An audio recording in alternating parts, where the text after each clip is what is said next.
qual é a dose exata dos joules que eu devo usar na minha aplicação de laser?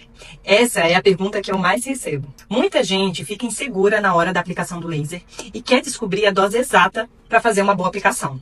Mas será que essa dose exata, ela existe? A fotobiomodulação é uma modulação que fazemos com a luz no tecido biológico. As doses indicadas em protocolos são só uma indicação, um ponto de partida. Então se liga aqui nessa dica.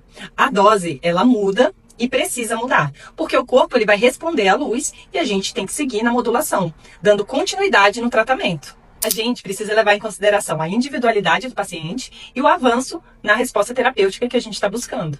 E como eu vou saber disso? Participando da Semana da Laser Acupuntura Integrativa, que já está no ar. Aula 1 já foi pro ar. Se você não está inscrito, se inscreve no link da minha bio. Lá eu vou ensinar os primeiros passos para você ter mais segurança, entender o raciocínio, para você fazer uma boa aplicação de laser.